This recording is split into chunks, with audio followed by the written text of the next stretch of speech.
कार्यक्रम के पुण्यार्जक हैं श्रीमती राजमती बज, श्री पीयूष बज, श्रीमती कविता बज, पुत्र एवं पुत्र वधू श्री प्रशस्त, श्रीमती रिम्पी, पौत्र आर्यमन श्री मनीष बज, श्रीमती पिंकी बज, पुत्र एवं पुत्री शौर्य मृणालिनी, पुत्री एवं दामाद श्री निखिल जैन, श्रीमती परिणीति जैन, दोहित्री नितांशी जैन, बज परिवार कोटा राजस्थान, श्री विनय पाटनी, श्रीमती नीलिमा पाटनी आगरा, पुत्र एवं पुत्र वधू अभिनव पाटनी, दीप्ति पाटनी, पौत्र अधिराज पाटनी, दिव्यराज पाटनी, पुत्री एवं दामाद श्री अंकित जी, श्रीमती स्निग्धा जी, दोहित्र एवं दोहित्री विराट ईवा कल्पना कासलीवाल, पुत्र सिद्धार्थ, पुत्र एवं पुत्र वधू समर्थ नेहा जयपुर, श्री महावीर जैन जी, भूपेंद्र जैन, आशीष दवे, देश विदेश के टूर जैन भोजन के साथ, firm Nagphani tour and travels, Topiwala centre, shop number 120, first floor, opposite railway station, Goregaon, west Mumbai. Mobile 9987046421, 9324006421 और 9205567421।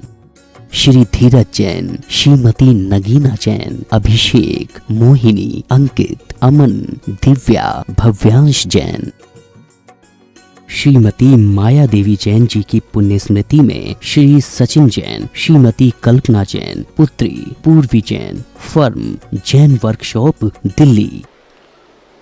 जय श्री ओम नमः सिद्धेभ्यः, जय श्री ओम नमः सिद्धेभ्यः, जय श्री ओम नमः सिद्धेभ्यः। सर्वमंगल मांगल्यं सर्वकल्याणकारकं प्रधानं सर्वधर्माणां जैनं जयतु शासनम्।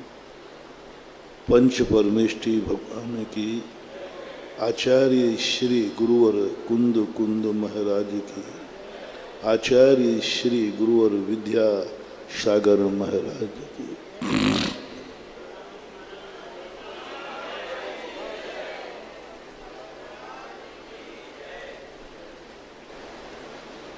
हम कुछ करें या ना करें,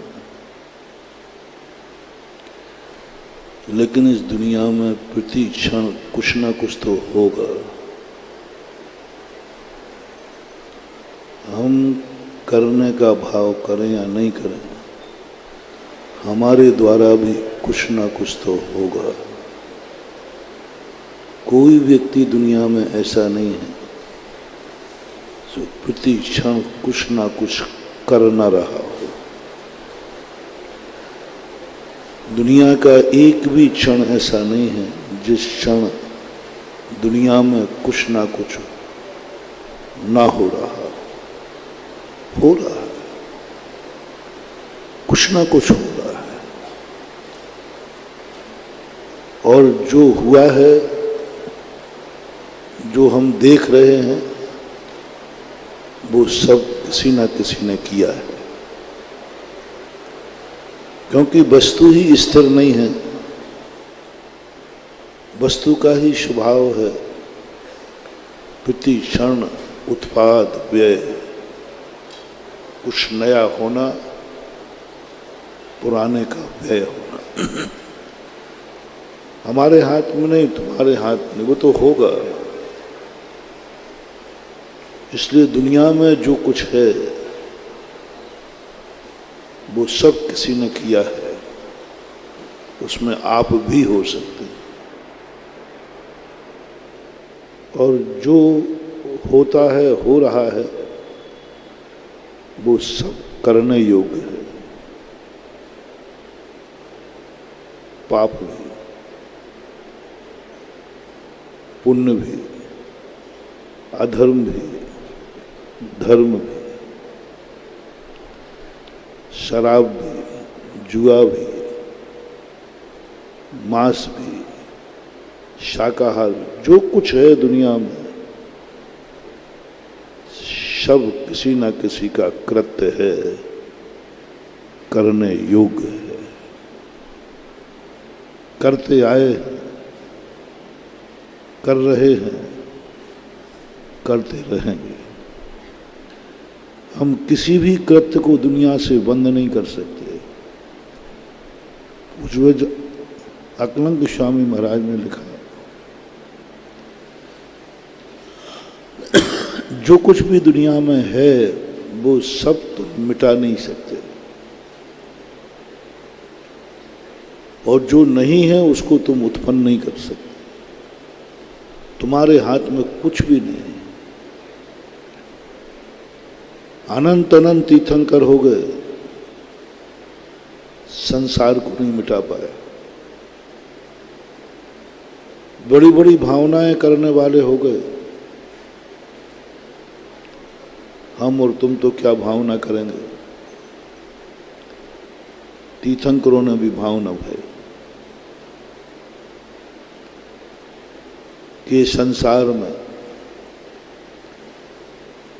सब व्यक्ति बहुत अच्छी तरह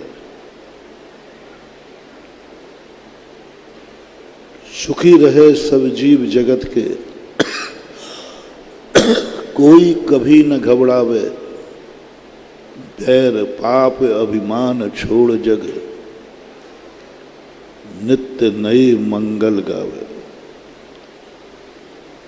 हमारी तुम्हारी भावनाएं झूठी हो सकती हैं। कई लोग कहते हैं कि महाराज जी आप भावना भाव तो जरूर पूरी होगी। राजस्थान में एक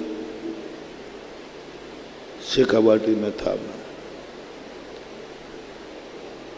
पानी नहीं बरस रहा था। तो एक दिन लोग आए, बोले महाराज जी हम लोगों ने तो खूब मिन्नत कर ली, खूब भावनाएं कर ली, लेकिन हमारी सुनवाई नहीं हो रही। आप यदि भावना भाएं तो जरूर पूरी होगी। मेरा मन थोड़ा किया कि क्या फर्क पड़ता है, यदि मेरी भावना भाने से जगत की भावना पूरी होती है तो मुझे क्या ऐतराज है, भा दूंगा। भावना भाने के पहले मैंने भगवान से कहा, भगवान आज जैसी भावना भाना है मुझे पूरी होना चाहिए। भगवान ने जवाब दिया, बेटा मेरी भावनाएं पूरी नहीं हुई तो तेरी क्या खाक होंगे। मैंने कि भगवान आपकी? बोले हाँ, मेरी भावनाएं पूरी नहीं हुई। इस संसार को मैं कैसा देखना चाहता था, मेरी तमन्ना थी, मेरी भावना थी। मैंने कई भाव लगाए हैं इस संसार को अच्छा देखने के, बहुत मेहनत की है मैं भगवान के समोषण में भी मैंने यही मांगा, और मैं दिन रात 10 भाव से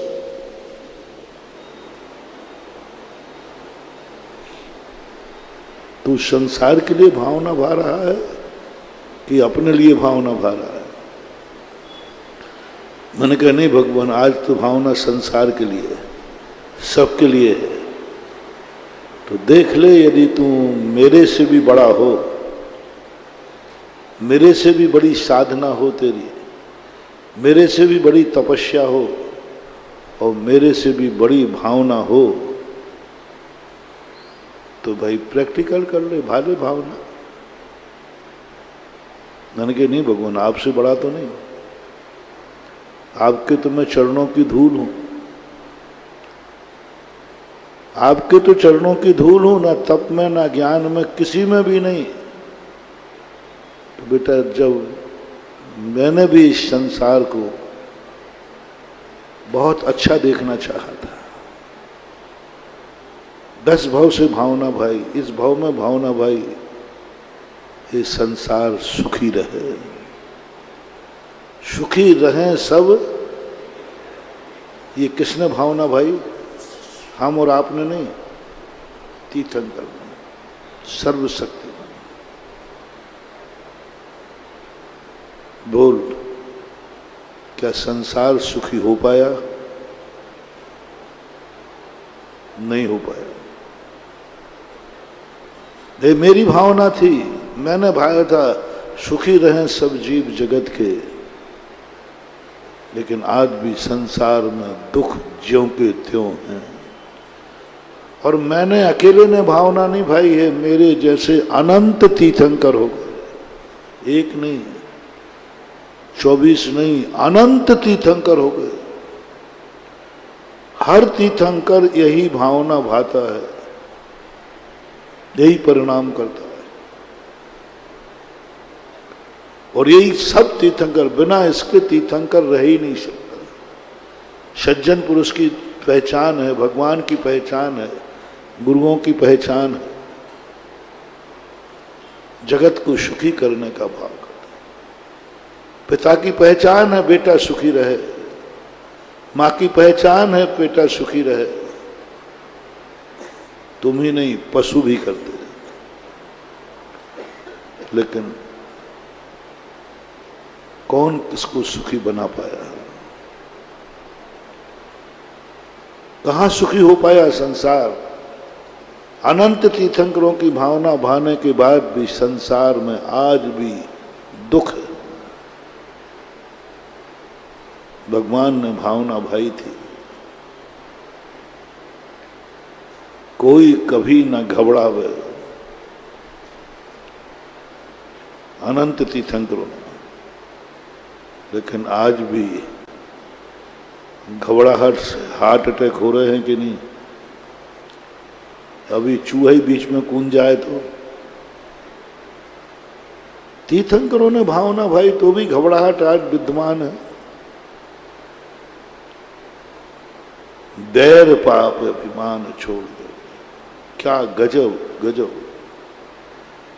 तीर्थंकर भावना भा रहे कि संसार में दैर भाव खत्म हो जाए। गाय शेर एक घाट पर पानी पीवे, ये भावना थी तीर्थंकर महावीर स्वामी की। शेर और गाय को भावना देखना कितनी पवित्र है, असंभव जैसी लगती है। शेर और गाय एक घाट पर पानी पी रहे, पीने की भावना थी किनकी? हमारी आपकी नहीं, भगवानों की, तीर्थंकरों की। और मैं तो समझता हूं संसार के किसी भी संप्रदाय के भगवान हो, ये भावना सबकी होती। गाय और शेर एक घाट पर पानी पीवे, ये प्रतीक बनाया जाता है अपने जैन मंदिरों में। क्यों बनाते हैं? इसलिए बनाते हैं कि लोग समझें कि ये भगवान कौन थे। कैसी भावना भाई, गजब। क्या यह भावना पूरी हुई? संसार में बैर खत्म हुआ? क्या कल्पनाएं हैं। शेर और गाय को एक घाट पर पानी पिला रहे, और आज उन्हीं के भक्त भाई भाई भी एक साथ पानी नहीं पी पा रहे हैं। बेटा और बाप एक साथ पानी नहीं पी पा रहे हैं। समाज के लोग एक साथ पानी नहीं पी पा रहे हैं। मानव मानव एक साथ बैठ के पानी नहीं पी पा रहे हैं। क्या कल्पनाएं थी, क्या भावनाएं थी। शेर और गाय एक साथ पानी पीने की भावना तीर्थंकर ने भाई पूरी नहीं हुई। उधर तीर्थंकर उपदेश दे रहे हैं कि भाई शेर और गाय एक घाट पर पानी पियो, मेरा ये भावना है। इधर अयोध्या में भरत और बाहुबली दोनों एक दूसरे को निपटाने के लिए तैयार हो रहे हैं। किसकी बात कह रहे हैं? किसकी बात कह रहे हैं? किसको उपदेश दे रहे हैं? जब युद्ध हुआ है भरत बाहुबली का, क्या कैसा है संसार है। मौजूद थे पिताश्री, केवल ज्ञानी अरहंत तीर्थंकर मौजूद थे। समोषण में विराजमान थे ऋषभ देव, जगत को उपदेश दे रहे थे। भगवान की दिव्य धुनी खिल रही थी, समोषण दुनिया में थे। जब भरत बाहुबली युद्ध हुआ तब ऋषभ देव इसी आर्यावर्त में, इस अयोध्या के आसपास समोषण में बैठकर दिव्य धुनी खिला रहे थे और यही उपदेश दे रहे थे, बैर भाव छोड़ो और उनके खून के जाए, उनकी खुद की संतान, उनके पालन, जिनको उन्होंने पालन किया, जिनकी रगों में तीर्थंकर का खून बह रहा है, जिनको तीर्थंकर ने गोदी में पाला है, तीर्थंकर जिनके पिताश्री हैं, वे दोनों एक दूसरे के खून के प्यासे हैं। इतना बैर, इतना बैर, एक दूसरे के खून के प्यासे हो गए, एक दूसरे को मारने के लिए तैयार हो गए। मारने को तैयार नहीं हुए, मार ही दिया। सारा ब्रह्मांड कांप गया कि कैसा रूप है, पिता का क्या संस्कार रह गया।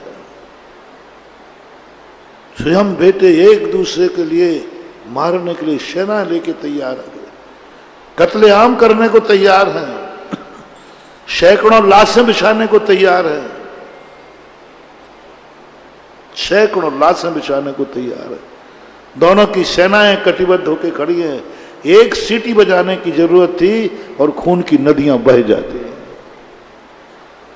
एक सीटी, एक बिसल बजाने की तैयार थी, युद्ध शुरू। एक शब्द पे खून की नदियां बहती। इस आर्यावर्त में किस समय खून की नदियां बहती?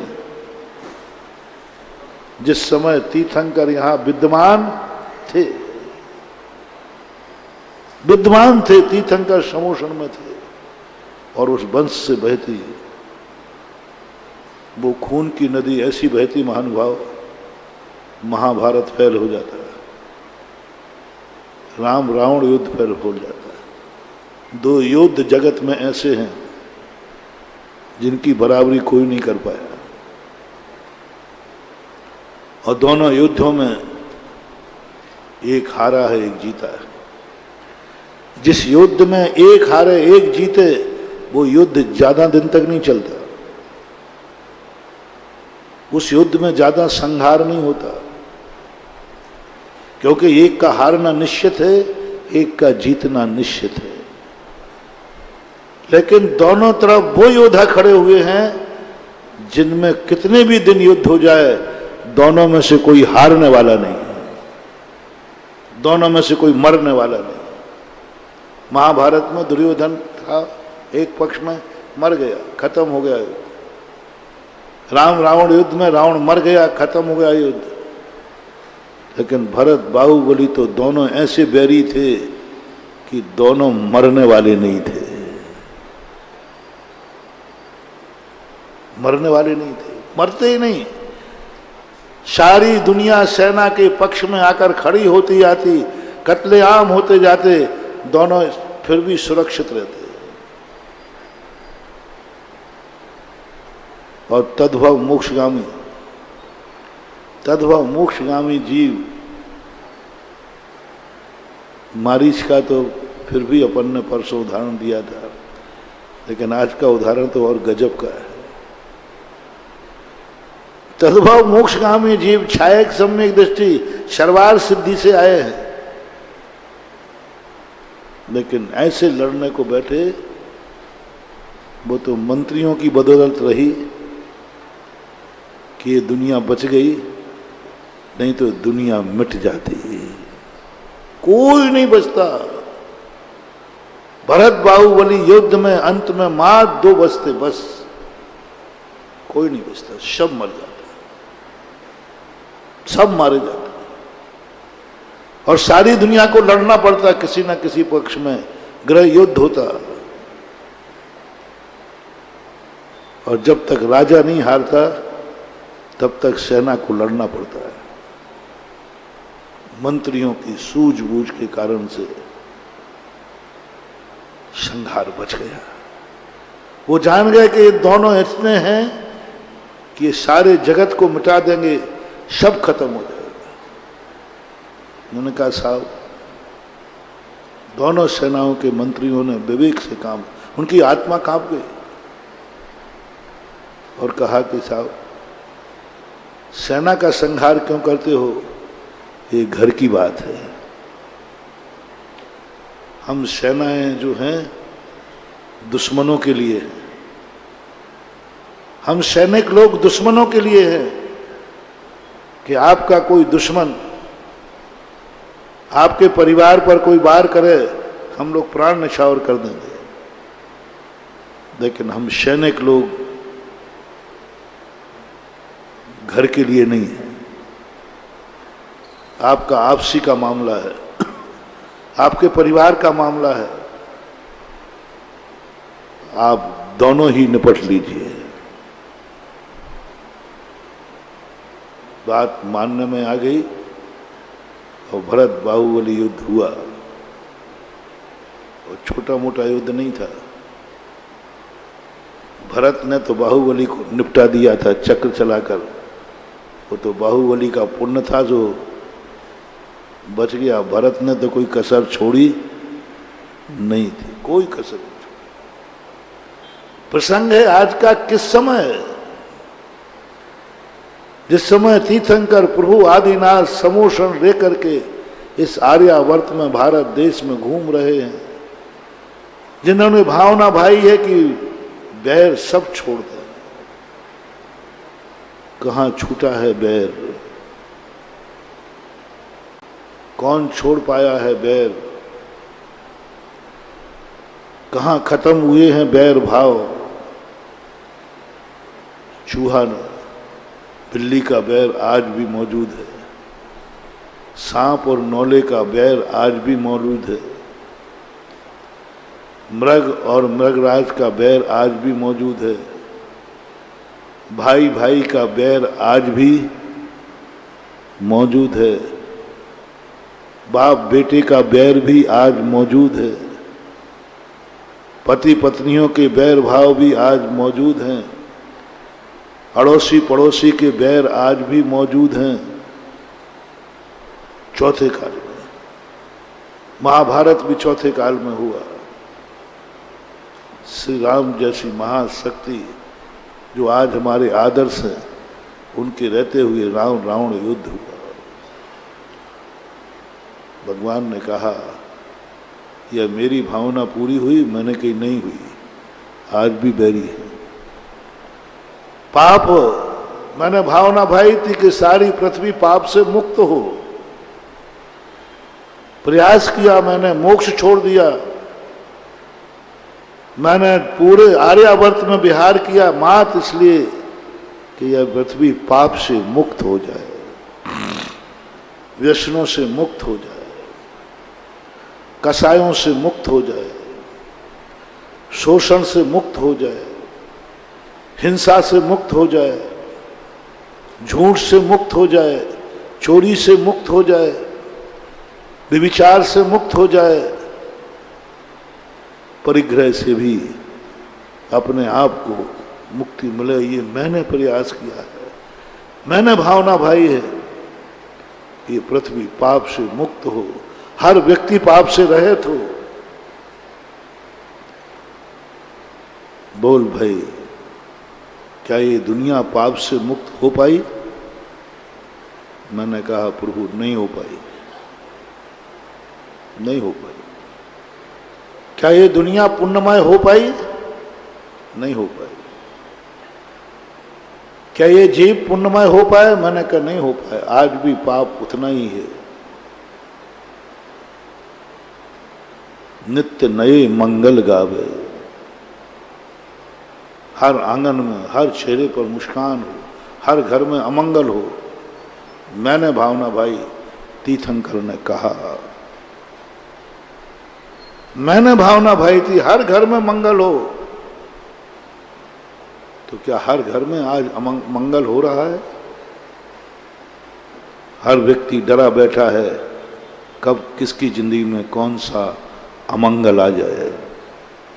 हर व्यक्ति डरा बैठा है, हर व्यक्ति अमंगल घट रहे हैं प्रतिदिन, और जिनके नहीं घट रहे हैं वो डर रहे हैं कि पता नहीं कब अमंगल हो जाए। बाप डर रहा है बेटा मर जाए, बेटा डर रहा है पापा न चले जाएं, पत्नी डर रही है कहीं मैं विधवा नहीं हो जाऊं, पति डर रहा है मैं विधुर नहीं हो जाऊं, अमीर डर रहा है मैं कंगाल नहीं हो जाऊं, पता नहीं ये है। 24 घंटे इस संसार के हर व्यक्ति के अंदर अमंगल का डर बना हुआ है, अमंगल का, अशुभ ना घट जाए, अशुभ ना हो जाए। घर से बाहर कोई गाड़ी से निकलता है, बोलो क्या भाव आता है? अरे बेटा सावधानी से चलाना, आ गया ना अमंगल का भाव। सावधानी से चलाने का अर्थ क्या है? कुछ अमंगल, हर बात में अमंगल हो रहा है। रात में सो रहा है, अमंगल है, रात में कुछ भी घट सकता है, चोर भी आ सकता, हर व्यक्ति डर रहा है, किसी भी समय हमें कोई मार सकता है, प्रकृति मार सकती है, जानवर मार सकता है, मनुष्य मार सकता है। हर व्यक्ति जब भी बाजार में निकल रहा है, हर व्यक्ति को डर है मुझे कोई भी ठग सकता है, मेरे से कोई झूठ बोल सकता है, हर व्यक्ति डर रहा है। हर व्यक्ति को डर है कि मेरी कमाई कोई चोरी ले सकता है, कोई चोर आ सकता है। कमाने का आनंद कम है, चोरी का दुख ज्यादा है। आप 1 किलो सोना लेकर यात्रा कर रहे हैं, सही बताना 1 किलो सोने की आनंद आ रहा है कि चोरी का डर लग रहा है? दोनों में से ज्यादा कौन सा है? वो 1 किलो सोने का आनंद आ रहा है तो घर राटा लेके सो ना, सोने का आनंद नहीं आ रहा है, बस एक ही डर लग रहा है कहीं कोई नहीं। कमाने का आनंद कम है, लुटने का दुख ज्यादा है। कमाने का आनंद बहुत कम, लुटने का डर है, कहीं लुट नहीं जाए, कहीं छापा नहीं पड़ जाए, कहीं चोर नहीं आ जाए, किसी की दृष्टि नहीं पड़ जाए। और तो और क्या कहें, चोरी का डर लग रहा है। भगवान ने भावना भाई थी सब चोरों से मुक्त हो, आज हर व्यक्ति चोरों से डर रहा है। और तो और कह दूं, अब आ गया तो कहूंगा तो सही, नहीं तो मुझे गैस बनेगी। शर्म से कह रहा हूं, मजबूर होके कह रहा हूं, आज हर व्यक्ति डर रहा है चोरी से। बड़े चोरों से नहीं, घर में लोग डर रहे हैं घर वालों से। घर में डर रहा है, सासू डर रही है बहू से। मैंने एक बार प्रवचन दिया था अभी विगत चतुर्मास, घरों में जो झूठ मत बोलना, घरों में जो ताले लग रहे हैं, किसके लिए?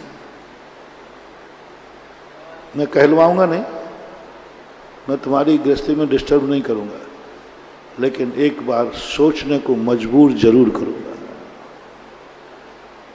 90% लोग घरों में ताले जो लग रहे हैं आपकी अटैची में, सासू की अटैची अलग है, बहू की अटैची अलग है, दोनों में ताले डले हैं, किसके लिए? झूठ बोले कौआ काटे। सासू डर रही है,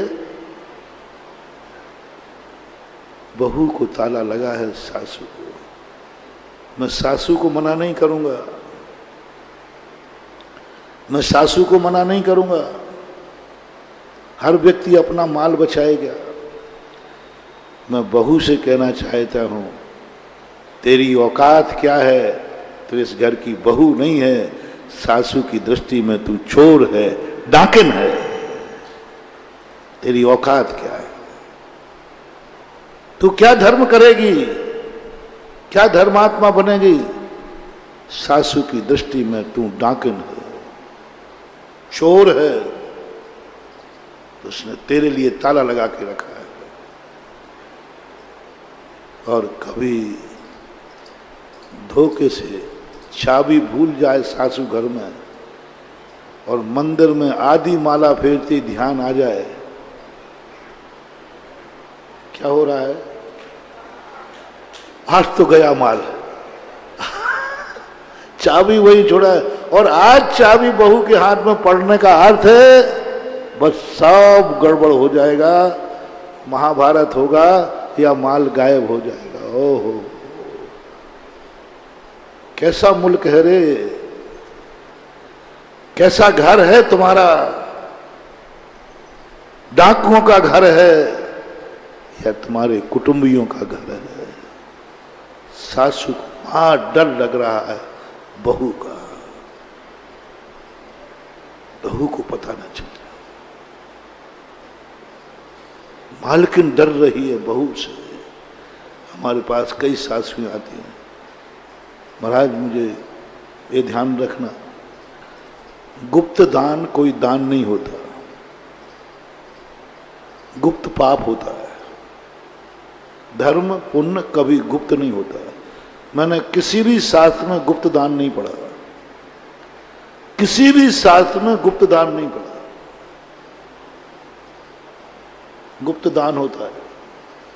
आजकल लोग गुप्त दान बड़ा देने के शौक हो रहा है। ये दान गुप्त दान होते ही नहीं, पुण्य कभी गुप्त होते ही नहीं, धर्म कभी गुप्त हो नहीं। गुप्त तो पाप होता है,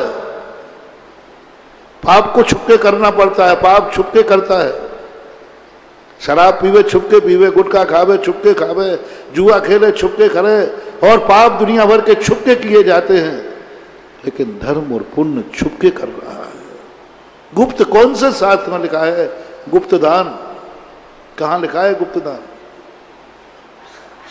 हमारे शास्त्रों में तो लिखा है दान एक प्रभावना का अंग है। उजागर करो, डिंडोरा पीटो, किसी को नहीं मालूम है तो बताओ इसने इतना दान दिया। प्रभावना का अंग। गृहस्थ प्रभावना करता है दान और पूजा से। बड़े बड़े दान देकर के क्या प्रभावना होती महानुभाव। गृहस्थ तपस्या से प्रभावना नहीं कर पाता, गृहस्थ ज्ञान से प्रभावना नहीं कर पाता, गृहस्थ चारित्र से प्रभावना नहीं कर पाता, उसके बस की बात नहीं है। गृहस्थ दो चीजों से प्रभावना करता है। शास्त्र की बात कह रहे हैं, धर्म रत्नाकर जयसेन स्वामी का ग्रंथ है, उन्होंने कहा गृहस्थ दो चीजों से प्रभावना कर सकता है, पूजा से और दान से। छोटी सी धर्म की क्रिया की बोली करोड़ों लाखों में लगा देना, किसकी कीमत बढ़ा दी? अभिषेक की। भगवान के ऊपर एक कलश ढालना है, पहला कलश ढालेंगे साहब 11 करोड़ का। बाहुबली का हुआ था, बाहुबली का हुआ था। क्या प्रभावना, सारा जगत हिल गया। ऐसा क्या है 11 करोड़ के लायक? क्या है? एक कलश उठा के डालना है। सारे तरह लगाए थे कि देखो 11 करोड़ के कलश लेने वाले को क्या होता है, क्या होता है, क्या होता है।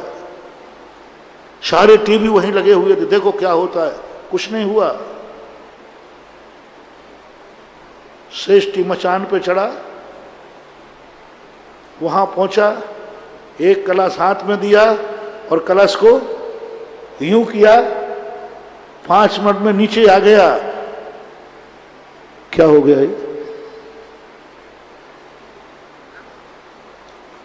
आगरा के व्यक्तियों ने भी अभिषेक किया 1100 रुपया में।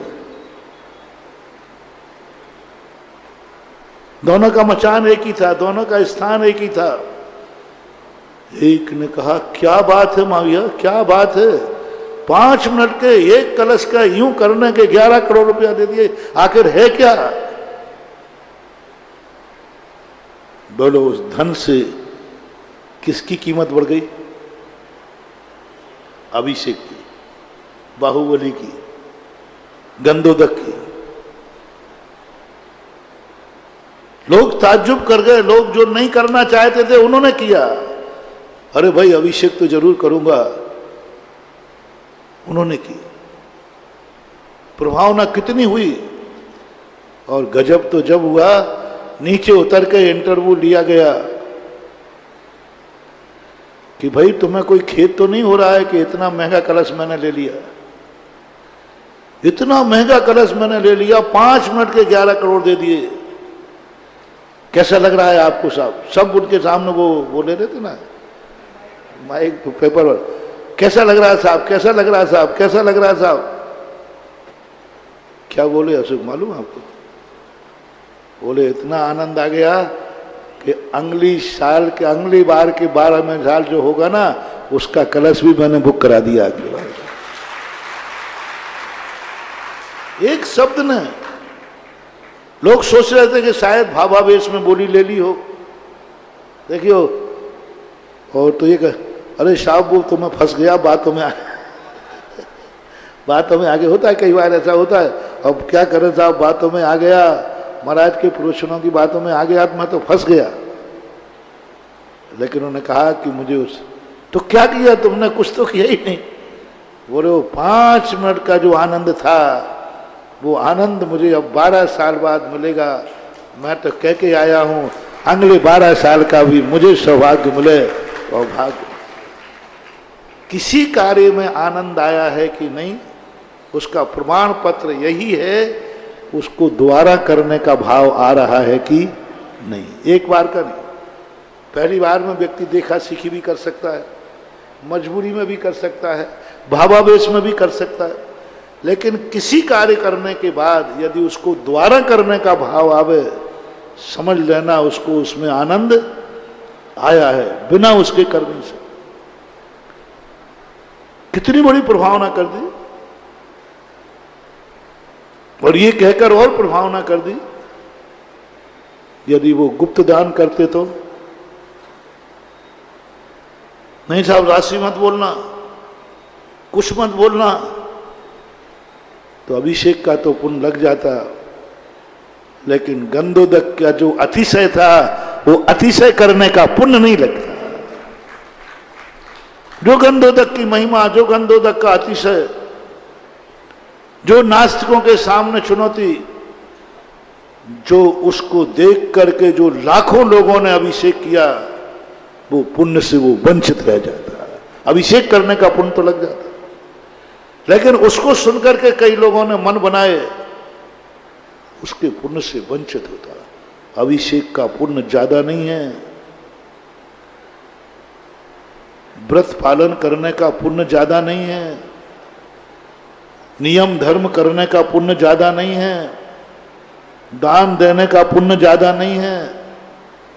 सबसे बड़ा है कि तुमने जो धर्म किया है उसको देख करके किसी दूसरे का भी भाव हुआ है कि नहीं, वो पुण्य ज्यादा है। किसके भाव हुए? तुम्हारे को देख करके, तुम्हारी क्रिया को देख कर। चक्रवर्ती जब मलेक्ष खंड में गया, नित्य नियम भगवान की पूजन करता था, लेकिन मलेक्ष खंड में जाकर के उसने खुले में पूजा की, चुपचाप, गुप्त पूजा नहीं करता था चक्रवर्ती। सौधर्म ने कभी गुप्त पूजा नहीं करता।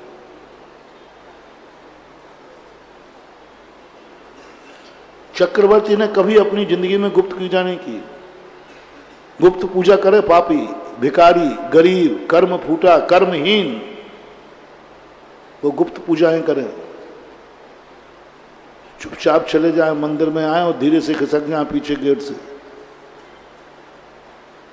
जो अमीर आदमी है, बड़ा आदमी है, वो गुप्त पूजा ना करे। भरत चक्रवर्ती ने कभी गुप्त पूजा नहीं की, एकांत में, अकेले में, खुली पूजा करता था। खोल करके मंदिर जाता था, छुप करके मंदिर नहीं जाता था, गाड़ी में बैठ के पैदल मंदिर जाता था। बड़ा आदमी था, चक्रवर्ती था, पैदल मंदिर जाता था। मंदिर जाने का पुण्य नहीं है बड़े आदमी को, पैदल मंदिर जा रहा है बड़ा आदमी, उसमें जो महिमा बढ़ती है, देवता देखने आते थे चक्रवर्ती,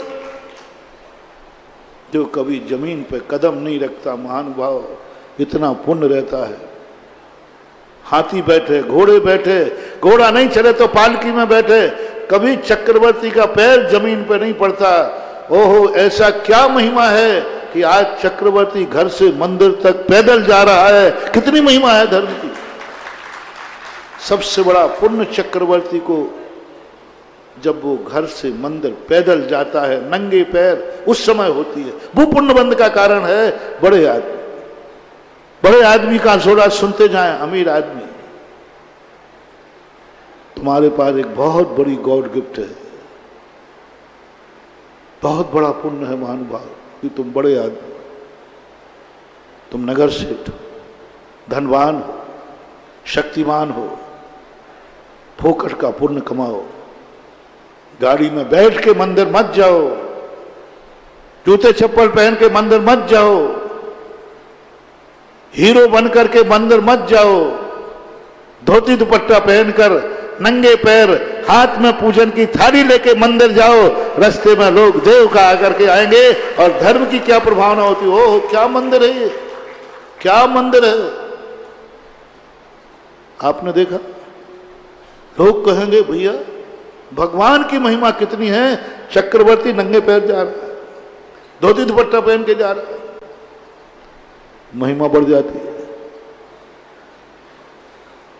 गरीब अमीर आदमियों से मेरा कहना है, आप बिना मन के, आपका कुछ भी मन नहीं हो, बेकार में बिल्कुल बुरे मन हो,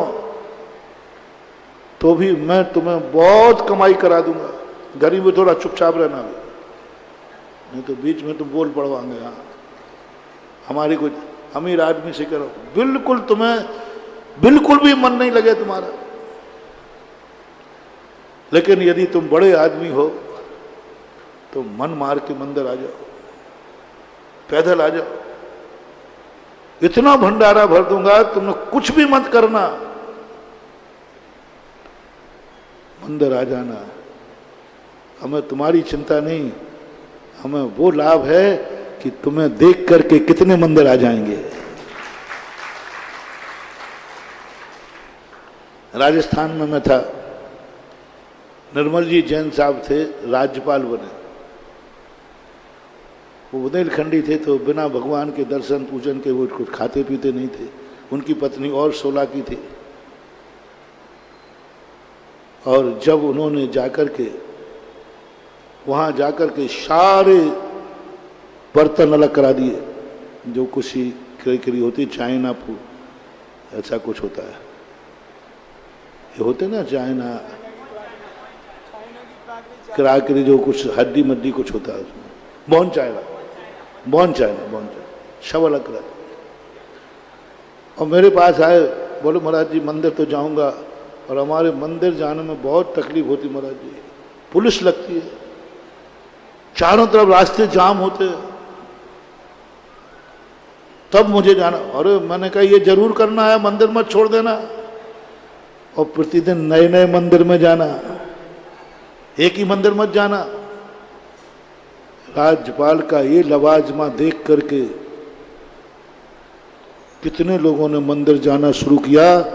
मेरे सैकड़ों प्रवचन में भी हम जिनको मंदिर नहीं बुला पाए, वो राज्यपाल के मंदिर जाने की नियम ने मंदिर जाके उड़ा दिया। वो कहते महाराज जी जब वो मंदिर जा रहा है राज्यपाल होकर के, वो रात में नहीं खा रहे। कितने लोगों ने निर्मल जी को देख करके रात्रि भोजन छोड़ दिया, मेरे प्रवचनों से नहीं। कितने लोगों ने जाकर के हवक्स खाना छोड़ दिया उनके देखने से। कितना बड़ा पुण्य बंध हुआ उन्हें। बड़े आदमी को दर्शन करने का पुण्य कम है, उसको देख करके दूसरे लोग दर्शन करने आ जाएं, वो कमीशन बहुत ज्यादा है, बहुत बड़ा। मंदिरों में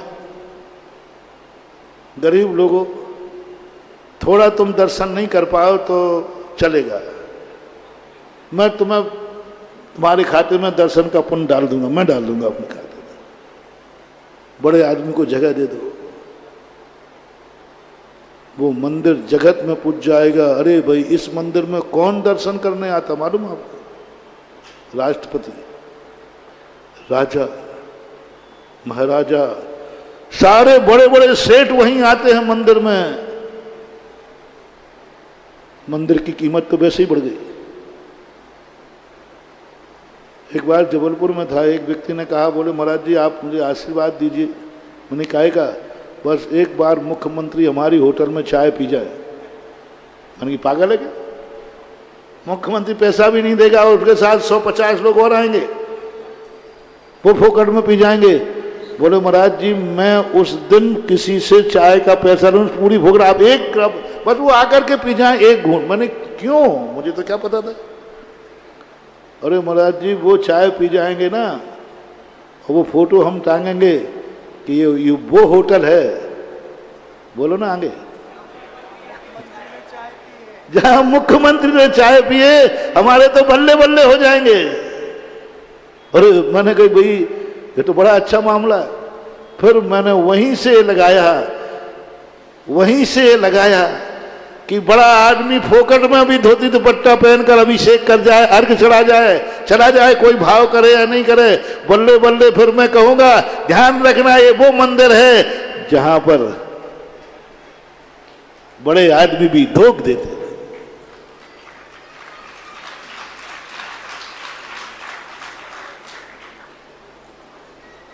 प्रकाश चंद्र सेठी थे,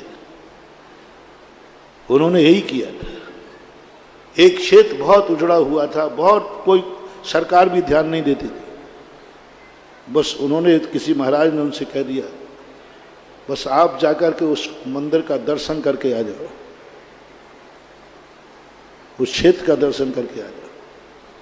सेठी जी ने कह दिया सम्मान, मेरे लिए मेरी श्रद्धा और आस्था फलाने क्षेत्र का मंदिर के दर्शन करने का है, मैं वहां धोख देने जाऊंगा। साहब वहां तो सड़क भी नहीं है, मैं जाऊंगा, पैदल जाऊंगा तो जाऊंगा।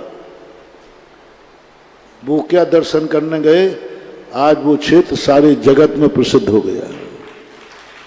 अरे भाई इस मूर्ति में अतिशय है, मुख्यमंत्री ने मनौती की है, मुख्यमंत्री ने कहा कि मैं उस मंदिर में जाके धोख दूंगा।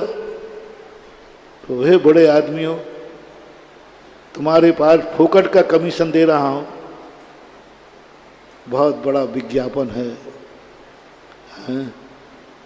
विज्ञापन तो कमाओ पैसा, तुम विज्ञापन का पैसा कमाओ, तुम व्यापार मत करो, तुम धंधा मत करो, तुम धर्म मत करो, लेकिन तुम बड़े आदमी हो, विज्ञापन कर लो। विज्ञापन में तुम्हें इतना पैसा मिल जाएगा कि धंधे वाले से भी ज्यादा मिल जाएगा, जैसे अमिताभ बच्चन कमाता है। हीरो क्या करते हैं? कुछ नहीं, बस वो कुल तेल आता है ना, कोई भी हो, बस वो हीरो लेके खड़ा, टेबल पर रखा, बाजू में बस खड़ा हो जाता है। उतने के मनी के इसको कितने मिले? बोले महाराज करोड़ रुपया मिलता है इसके, इतने ही के। और हाथ में ले ले तो 2 करोड़, और यदि डाल देवे तो 5 करोड़। अरे कौन सा तेल डाल रहे आप? बोलो ना, गर्व से बोलो। अरे वो तेल है जो अमिताभ बच्चन डालता है। अब तुम मूर्खों को कहां मालूम कि वो विज्ञापन है। हर चीज के विज्ञापन में कोई बड़ा आदमी होता है बीच में, रेपुटेड आदमी होता है। हर वस्तु के विज्ञापन में वह चाहता है सेल्समैन कि इसको फलाना व्यक्ति यूज कर ले, वे फोकट में दे देता है, उसकी कीमत बढ़ जाती है। इस चीज को मैंने धर्म से तौला, धर्म से तौला कि धर्म में भी क्या ऐसी है, पूरा धर्म यही है। कल जो प्रवचन के प्रारंभ में कहा था, कोई भी भक्ति कोई भी शुरू की गई बड़े आदमी से शुरू की। भक्तांबर की शब्द शुरू कहां से किया? भक्तांबर प्रणति मौल मणि प्रमाण मुद्योत कम दलित पाप। किसी गरीब से शुरू नहीं किया। ये भक्तांबर वो है जहां एक भिखारी ने पढ़ा वो अमीर हो गया। किसी दुखी आदमी का नाम लिया। क्या कहे पूज्यवर मानतुंग आचार्य, जो भक्तांबर पाठ पढ़ दे रहा हूं तुम्हें, इसको देवता भी पढ़ते हैं। जिनके चरणों में तुम्हें ले जा रहा हूं, जिनके चरणों की तुम्हें वंदना करा रहा हूं, ये चरण सामान्य नहीं है। अमर लोग भी इनकी भक्ति करते हैं। सौधर्मेंद्र की भक्ति करता है। अब तुमने कहा सौधर्मेंद्र करता है, अरे भाई जब सौधर्मेंद्र करता है तो हमें तो करना ही चाहिए। इसलिए चक्रवर्ती कभी भी मंदिर रथ में बैठ के नहीं गया, नंगे पैर जाता था। कभी उसने गुप्त पूजा नहीं की, पूरे परिवार के साथ सबके सामने खुली पूजा करता था, जिसको देख करके कितने नास्तिक आस्तिक बन जाते थे। इसकी यहां काय की कमी है? अक्षय भंडार फिर भी ये मंदिर जा रहा है। हम तो सब तरह के अभावों से युक्त हैं, हमारे पास तो कुछ भी नहीं है तो भी हम मंदिर नहीं जा रहे, इसके बाद तो सब कुछ है तो भी ये मंदिर जा रहा है। प्रभावना जब चक्रवर्ती ने मलेश खंड में खुली पूजा की और खुला भगवान को नमस्कार किया, चुपके नमस्कार नहीं, खुल्लम खुल्ला चौराहे पर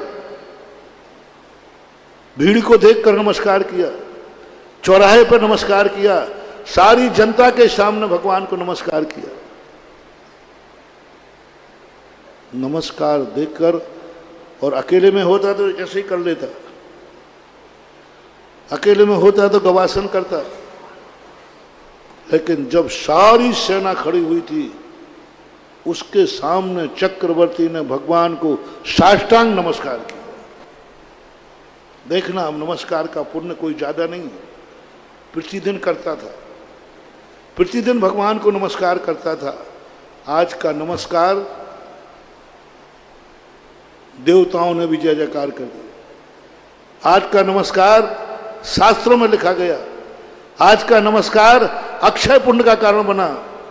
कैसे बना? देखो, जैसे चक्रवर्ती ने साष्टांग नमस्कार किया, सारे मलेच्छ खंडी राजा दांतों तले उंगली दबा ली। क्या बात है भैया, क्या बात है? मैं तो समझ रहा था कि चक्रवर्ती से बड़ा कोई होता ही नहीं, इससे बड़ा कोई होता ही नहीं, सबसे बड़ा राजा चक्रवर्ती है। ये किसी के सामने नहीं झुकता, सारी दुनिया इसके सामने झुकती है। ये क्या कर रहा है? ये किसके सामने झुक रहा है? ऐसा नमस्कार तो मैं खुद चक्रवर्ती को नहीं करता हूं। ये चक्रवर्ती से बड़ा कौन है जो हाँ चक्रवर्ती साष्टांग नमस्कार कर रहा है? जो भगवान को हाथ जोड़ने वाले नहीं थे, पापी थे, नास्तिक थे, मलेच्छ खंडी थे, उनके हाथ जुड़ गए भगवान की तरफ। जरूर कोई शक्ति है। मलेच्छ राजा ने पूछ लिया, हे राजन, आपसे बड़ा भी दुनिया में कोई है क्या? ये कौन है जिनको आप साष्टांग नमस्कार कर रहे हैं? ये कौन है जिनके पैरों को आप बार बार छू रहे हैं? ये कौन है जो आप इनके पैर धो रहे हैं? ये कौन है जिनका आप नहन करा रहे हैं? आप बड़े आदमी, गरीब आदमी नौकर कराता है किसी को स्नान, आप तो चक्रवर्ती। नौकर नमस्कार करते अधीनस्थ राजा, आप तो चक्रवर्ती हैं। देखना, भरत चक्रवर्ती का नमस्कार, गरीब नमस्कार करते, दुनिया नमस्कार करती है, उनकी कोई कीमत नहीं है, उनसे प्रभावना नहीं होती है। चक्रवर्ती के नमस्कार से कितना, जब चक्रवर्ती ने कहा, हे भोले प्राणियों, जैसे आप मेरे अधीन हैं ऐसे ही मैं इन प्रभु के अधीन हूं। जैसे आप मेरे दास हैं, मैं इनका दास हूं, और मैं इनके सामने तो इनके चरणों की धूल हूं। ये त्रिलोकी नाथ हैं, ये अनाथों के नाथ हैं। जो चक्रवर्ती ने उपदेश दिया, सारे जितने मलेच्छ राजा थे भगवान के चरणों में साष्टांग नमस्कार करके सम्यक दर्शन को प्राप्त हो गए। सम्यक दर्शन को प्राप्त हो गए। किससे? चक्रवर्ती के नमस्कार से, साष्टांग नमस्कार से। साष्टांग नमस्कार से सैकड़ों लोगों ने सम्यक दर्शन प्राप्त किया। वो पुण्य, भगवान के दर्शन का पुण्य एक तरफ रख लो, और जो नास्तिक लोगों के लिए सम्यक दर्शन प्राप्ति में निमित्त बना उसका नमस्कार। जो लोगों ने भगवान को, जो मिलेक्ष खंडियों ने भगवान को नमस्कार किया, सारे ब्रह्मांड की पुण्य शक्तियां चक्रवर्ती के खाते में भर गई। तुम्हारे कारण से इतने नमस्कार हो रहे हैं, तुम्हारे कारण से इतने सम्यक दृष्टि बन रहे हैं, तुम्हारे कारण से इतने भक्त बन रहे हैं। इसलिए ध्यान रखना,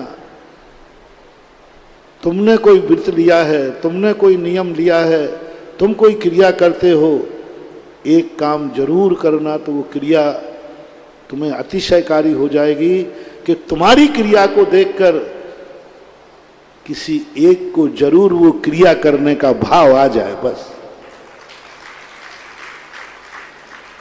तुम अभिषेक करते हो, कोई एक व्यक्ति पैदा करना जो तुम्हारे अभिषेक की क्रिया को देखकर वो कहे दुनिया से, मैं अभिषेक पर तो मेरा विश्वास नहीं था, लेकिन इन भाई साहब को अभिषेक करते देखकर मेरा भी मन हुआ, इनको देख करके मैंने अभिषेक सीखा। मैं रात्रि भोजन त्याग नहीं करता, इनका रात्रि भोजन त्याग देख करके मेरे मन हो गए। मैं दान नहीं देता, लेकिन मैं इनका दान देखकर मेरा भी मन दान का हो गया।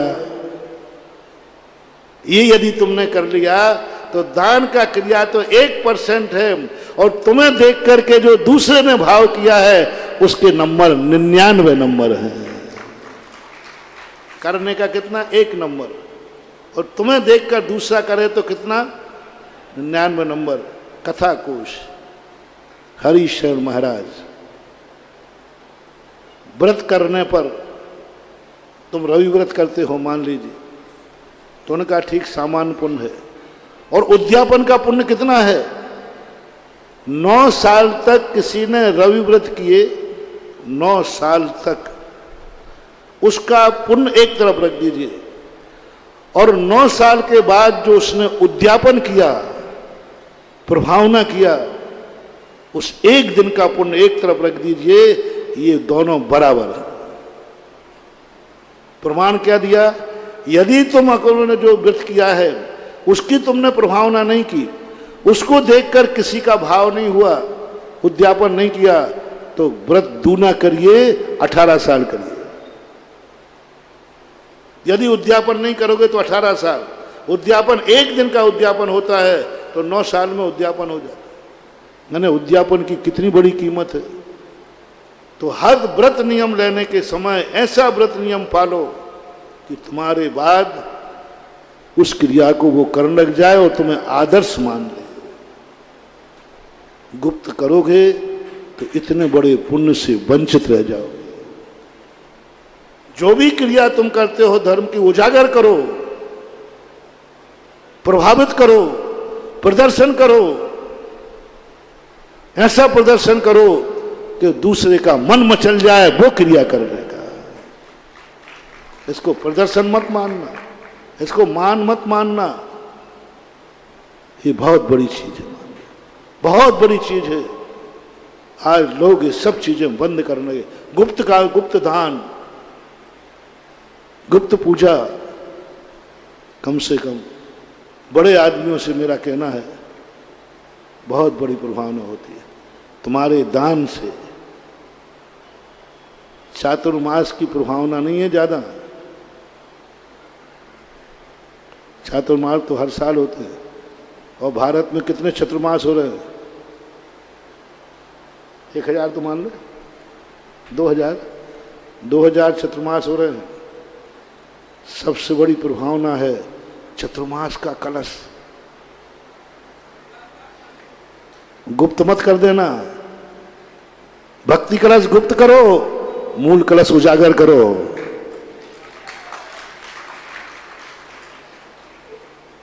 ₹2 दान दो तो गुप्त दो, वो भंडारा रखा है उसमें डाल देना।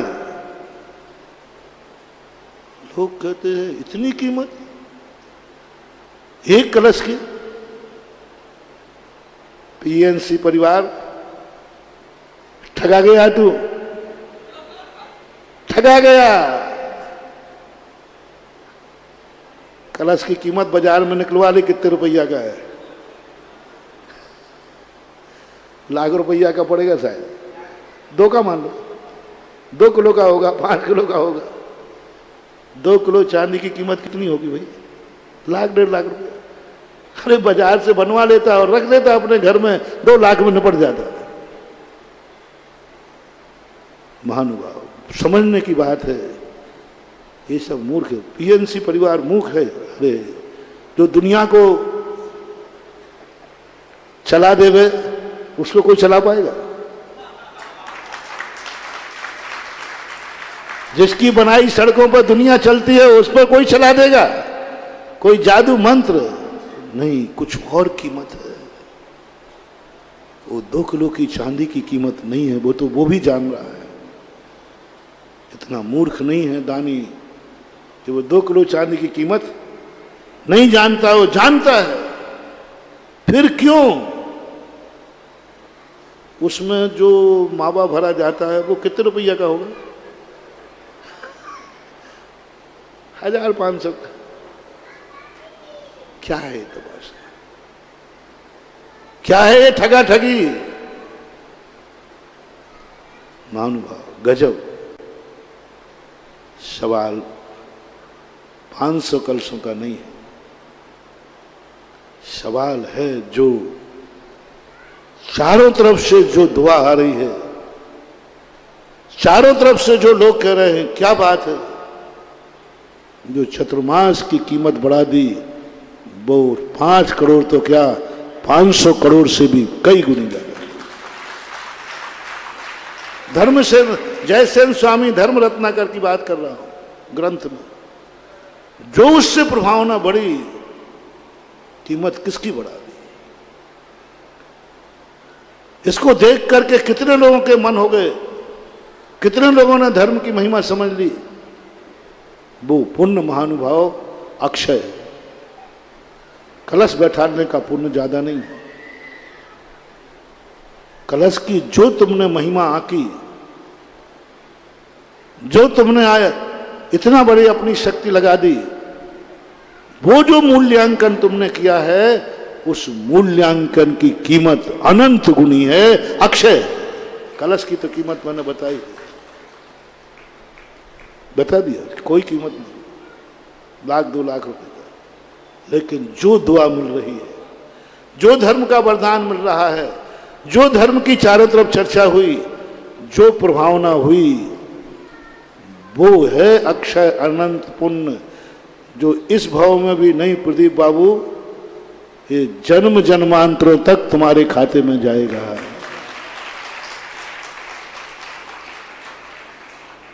वो दान उजागर,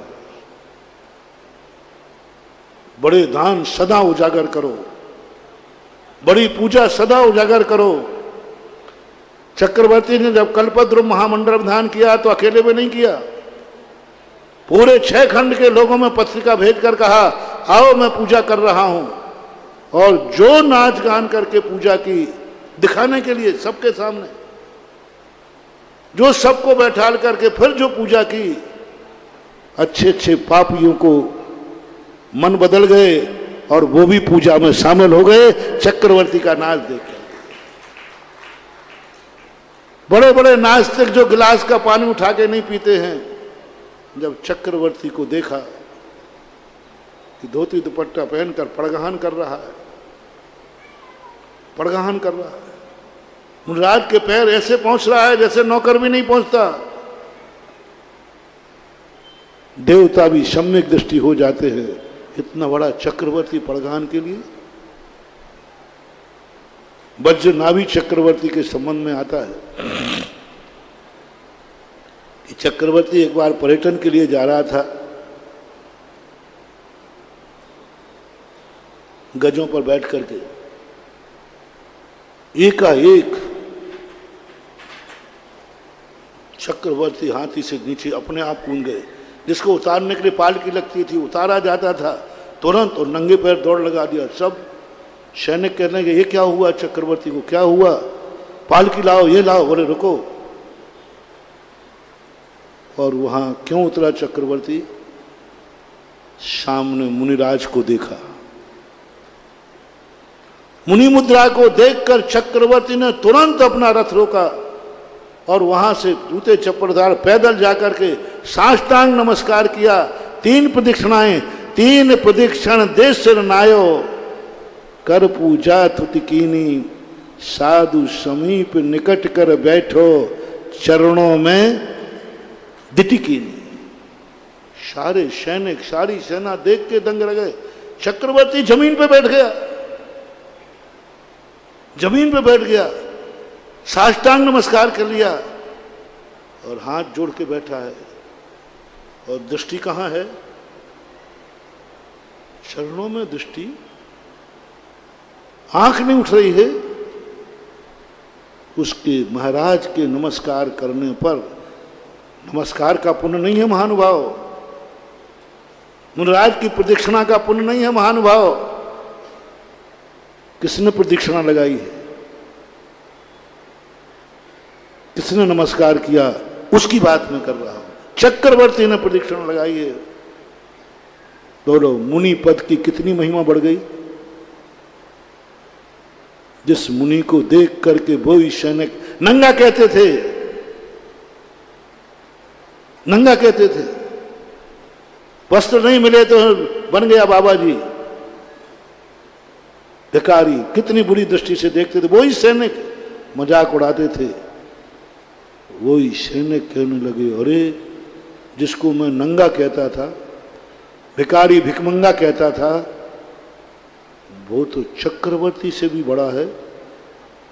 चक्रवर्ती भी इसके सामने कुछ भी नहीं है, कुछ भी नहीं है। और सारे सैनिकों के हाथ जुड़े और सारे सैनिकों ने नमस्कार किया। बोलो किसने? एक परम पूज्य दिगंबर साधु परमेश जी दुनिया की दृष्टि में नंगा था, भिखारी भिकमंगा था। किसने उच्चासन दिला दिया? चक्रवर्ती की प्रदक्षिणा ने, चक्रवर्ती के नमस्कार ने, चक्रवर्ती की जय जयकार ने, चक्रवर्ती की नासा दृष्टि ने पूरे राज्य में दिगंबर मुनि को कितना ऊंचा उठा दिया। बता दिया बिना बोले कि तुम जिसे चक्रवर्ती कहते हो वो भी इन चक्रवर्ती के सामने चरणों की धूल। यदि वो नमस्कार गुप्त होता तो, वो नमस्कार गुप्त होता तो कितने सम्यक। धर्म गुप्त मत करो, लेकिन दुर्भाग्य है, मुझे इस कलयुग का सबसे बड़ा दुर्भाग्य है, इस कलयुग का सबसे बड़ा पाप है। चाहे वो राष्ट्र हो, चाहे कानून हो, चाहे कोई भी हो, यहां आज सबको पाप उजागर हो रहे हैं, पाप उजागर हो रहे हैं। पाप दुनिया खुले में कर रही है, खुले में शराब पी रहे हैं, खुले में मांस खा रहे हैं, खुले में जुआ खेल रहे हैं, खुले में कोई नशा कर रहा है, खुले में गुटके जो कर रहा है, सब खुल्लम खुल्ला हो रहा है। बारातें खुले खुल्ला निकल रही हैं, शाही बारातें, बाजे बज करके खूब खुल्लम खुल्ला होता। शादी विवाह के पंडाल बनते हैं 5-5 करोड़ के, 10-10 करोड़ के।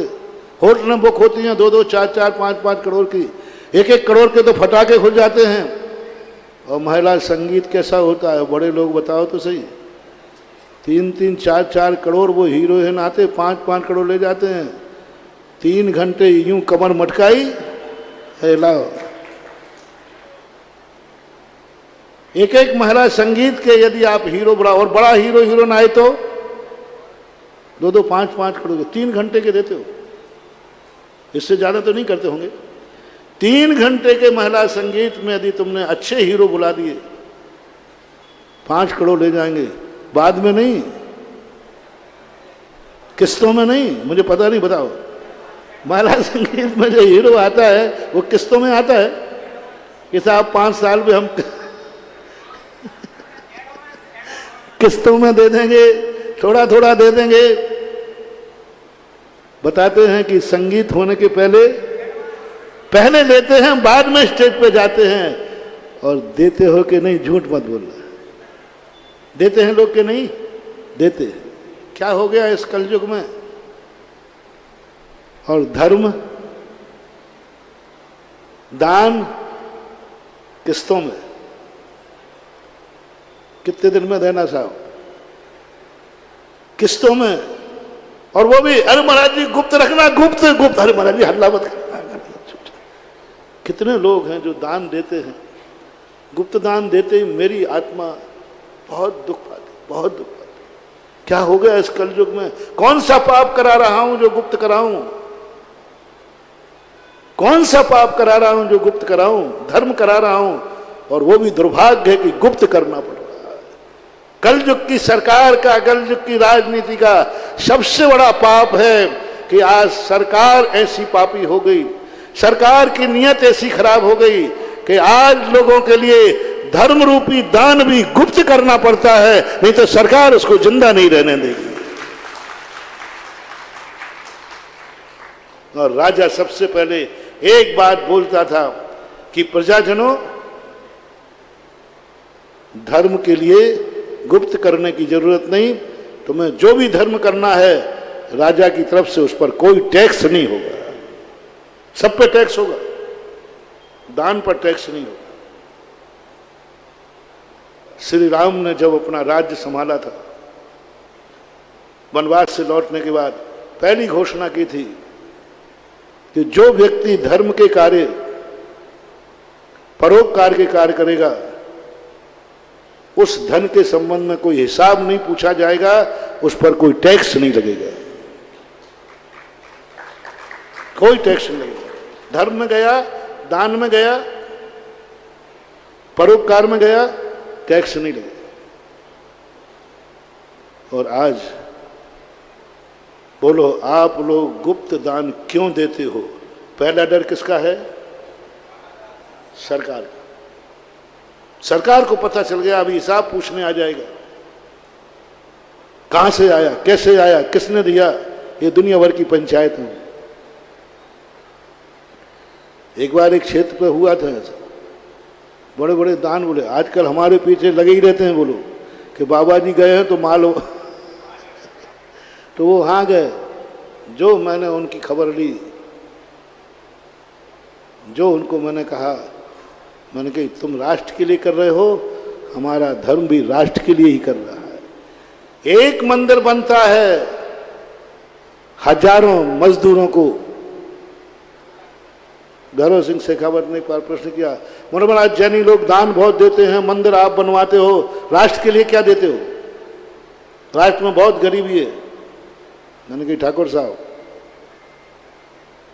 तुम्हें तो मात अपने वोटों से मतलब है, हम तो चीटी से भी प्रेम करते हैं, उसको भी कुछ देते हैं। बोले क्या देते हो? मंदिर बनाते हो, राष्ट्र को क्या? मैंने कही आप लोग जब गरीबों को पैसा देना होता है, मजदूरों को पैसा देना होता है, तो आप लोग क्या योजना निकालते हो? नरेगा, नरेगा मरेगा होते ना वो तालाब, तो उसमें क्या करवाते हो? तालाब खुदवाते हैं, नाले बनवा देते हैं। तो सीधा पैसा क्यों नहीं देते इनके बिना? सीधा दे दो ना पैसा, आपको गरीबों को मजदूरों को देना है तो सीधा बांट दो पैसा। बोले नहीं महाराज, इनमें बांटेंगे तो दुरुपयोग होगा, ये काम चोर हो जाएंगे, इसलिए काम कराता हूं, पैसा देता हूं। मैंने कही तुम जो कर रहे हो ना, वही मैं कर रहा हूं, वही मैं कर रहा हूं। एक मंदिर बनाता हूं, तुम डंडे के बल पर बड़े लोगों से पैसा निकालते हो, हम धर्म के बल पर बड़े लोगों से पैसा निकाल कर बाजार में भेजते हैं। एक बड़े आदमी ने 5 करोड़ का 10 करोड़ का मंदिर बनाया, वो पैसा उसके यहां सील था, तुम होते तो छापा डालते, उसको हथकड़ियां डालते, उसको जेल डालते। और हम क्या कर रहे हैं मालूम? बड़े प्रेम से, हथकड़ी नहीं, सम्मान से माला पहनवाते हैं, और उससे सीधा 15 करोड़ का मंदिर बनाकर वे 15 करोड़ कहाँ जाते हैं? मिस्त्री के पास, लोहार के पास, बाजार में आते हैं वो 15 करोड़ के नहीं। एक मंदिर बनेगा तो 15 करोड़ का मंदिर बना, वो 15 करोड़ पैसा कहाँ आया? बाजार में किसी ना किसी रूप में गरीब के कहा। फर्क इतना है कि तुम डिंडोरा पीटते हो और हम डिंडोरा ना पीट करके, मैं भी ये नारेली जो है ये नरेगा का बाप है। शेखावत को वहां तारे दिख गए, उन्होंने कहा उम्मीद नहीं थी कि महाराज भी इतना ऊंची किताब जानते हैं। मैंने कहा बोलिए ये क्या है? एक चतुर्मास हो रहा है, कौन कह रहा है पैसा बर्बाद हो रहा है? बोलो पैसा पंडाल वाले को जाएगा, बोलो बेटा पैसा रसोई वाले को जाएगा, बोलो पैसा जाएगा किसी ना किसी कार्य में,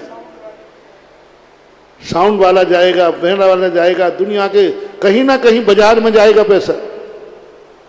और मुद्रा जितनी बाजार में रहेगी वो देश उतना सुखी रहेगा।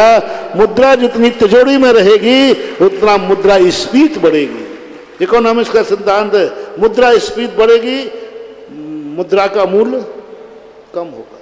और मुद्रा बाजार में रहेगी, तुम डंडे के बल पर बाजार में लाते हो, हम धर्म के बल पर बाजार में लाते हैं, लेकिन लाते बाजार में हैं राष्ट्र की सेवा करते हैं। धर्म में कोई दान देता है तो राष्ट्रीय दान है, वो टैक्स से भी ज्यादा मजबूत है। आप लोगों को ये दानी व्यक्तियों पर कभी नहीं पूछना चाहिए, लेकिन कलयुग है। दूसरा दानी से का डर है कि लोग दूसरे लोगों की नीयत खराब नहीं हो जाए पंचम काल में। और जिस दुर्भाग्य की मैं बात कर रहा था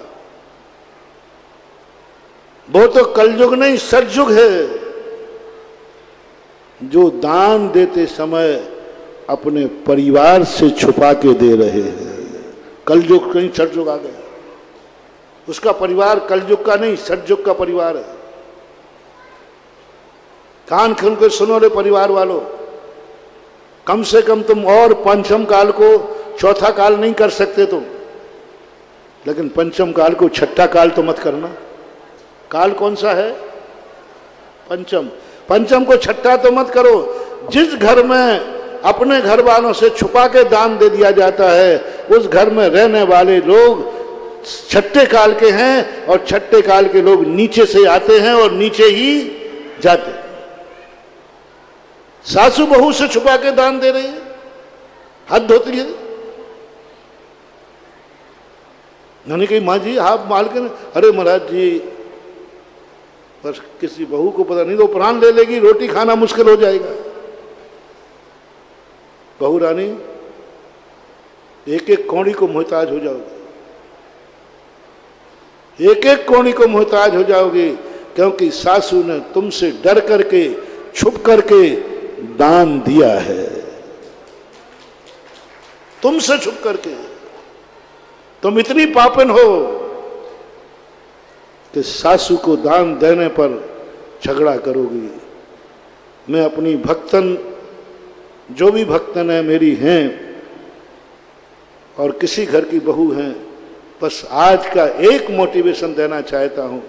हर बहू अपनी सासू से कहे माँ जी दान छुप कर मत देना, जिस दिन दान देकर आओगी हम आपके पैर और छुएंगे और भाग्यवान मानूंगी कि मेरी सासू ने दान दिया है।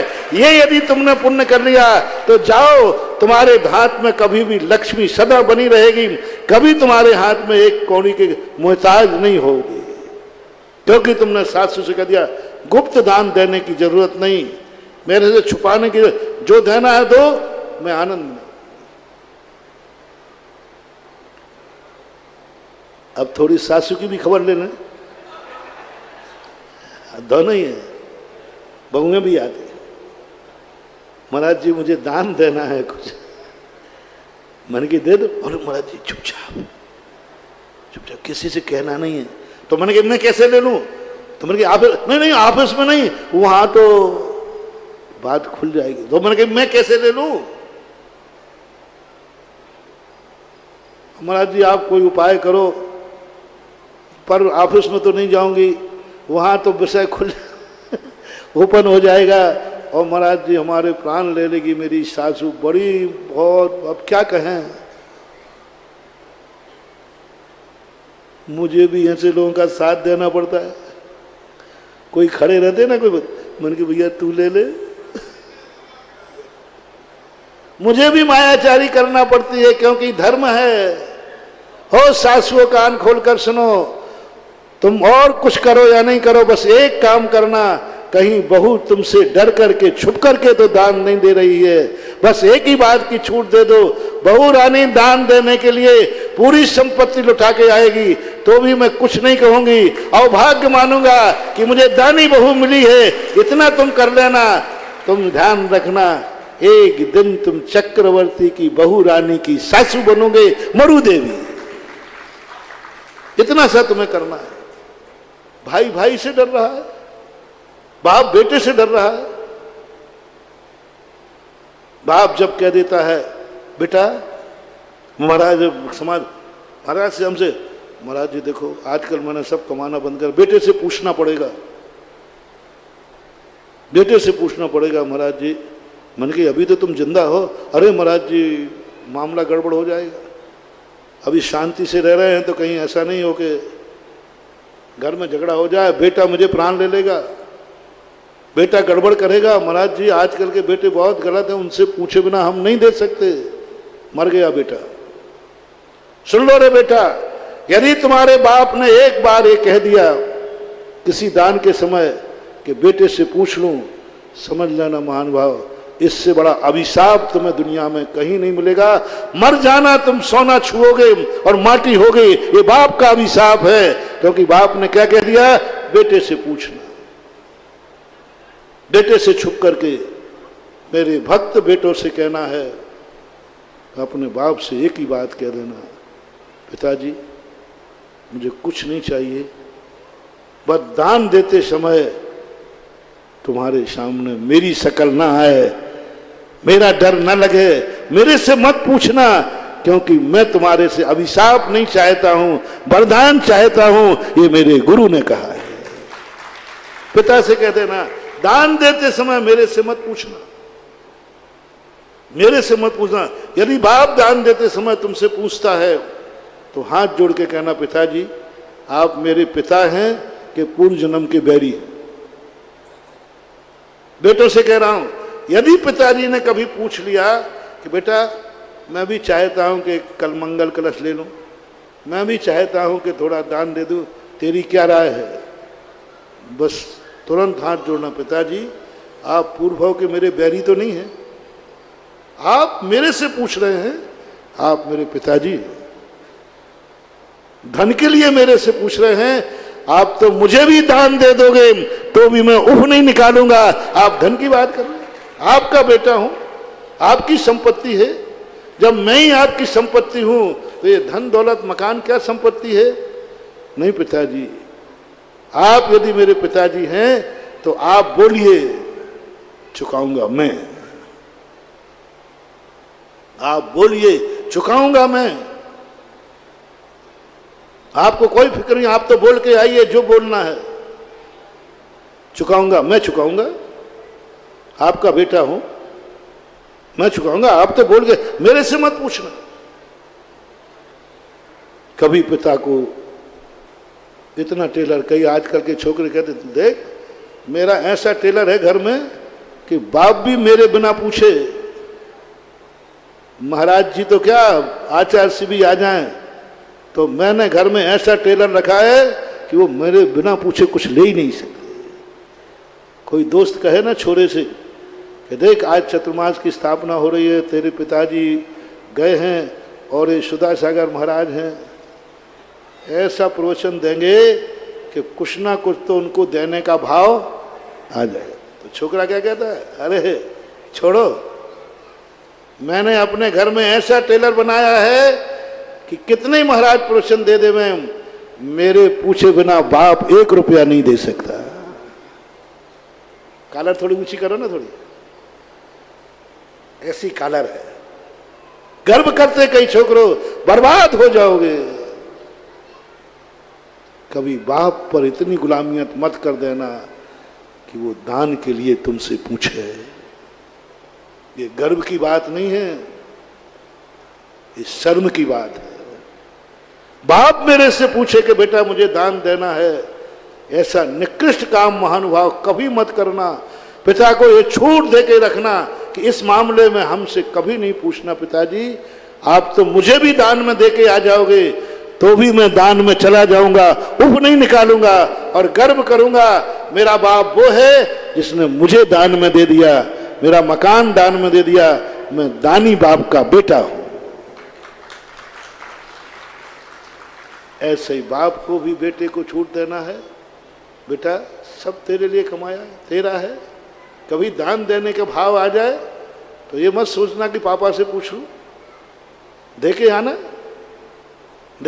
मुझे गर्व होगा कि मैंने कोई पापी बेटा पैदा नहीं हुआ किया है, मैंने दानी बेटा पैदा किया है कि आज मेरे उसके कारण से आज बेटा दान में दे गया। बाप को उस समय खुश होना चाहिए जब बेटा तुमसे बिना पूछे कोई बोली ले ले, बस जाओ तुम्हारा बेटे को जन्म देना सफल हो गया। वो कमाएगा भी ऐसे और गमाएगा भी ऐसे। हर्ष मनना चाहिए, आज बेटे ने दान दिया है, आज बेटा दान दे के आया, मेरे से नहीं पूछा, मेरा डर नहीं लगा। समझ लेना आज जो तुम्हें बेटा मिला है कल तुम्हें तीर्थंकर जैसा बेटा भी तुम्हें मिल जाएगा, इस बात पे खुशी मनाना। कार्यक्रम के पुण्यार्जक थे श्रीमती राजमती बज, श्री पीयूष बज, श्रीमती कविता बज, पुत्र एवं पुत्र वधु श्री प्रशस्त, श्रीमती रिम्पी, पौत्र आर्यमन, श्री मनीष बज, श्रीमती पिंकी बज, पुत्र एवं पुत्री शौर्य मृणालिनी, पुत्री एवं दामाद श्री निखिल जैन, श्रीमती परिणीति जैन, दोहित्री नितांशी जैन, बज परिवार कोटा राजस्थान, श्री विनय पाटनी, श्रीमती नीलिमा पाटनी आगरा, पुत्र एवं पुत्र वधु अभिनव पाटनी, दीप्ति पाटनी, पौत्र अधिराज पाटनी, दिव्यराज पाटनी, पुत्री एवं दामाद श्री अंकित जी, श्रीमती स्निग्धा जी, दोहित्र एवं दोहित्री विराट ईवा कल्पना कासलीवाल, पुत्र सिद्धार्थ, पुत्र एवं पुत्र वधु समर्थ नेहा जयपुर, श्री महावीर जैन जी, भूपेंद्र जैन, आशीष दवे, देश विदेश के टूर जैन भोजन के साथ, firm Nagphani tour and travels, Topiwala centre, shop number 120, first floor, opposite railway station, Goregaon, west Mumbai. Mobile 9987046421, 9324006421 और 9205567421। श्री धीरज जैन, श्रीमती नगीना जैन, अभिषेक, मोहिनी, अंकित, अमन, दिव्या, भव्यांश जैन। श्रीमती माया देवी जैन जी की पुण्य स्मृति में श्री सचिन जैन, श्रीमती कल्पना जैन, पुत्री पूर्वी जैन, फर्म जैन वर्कशॉप दिल्ली।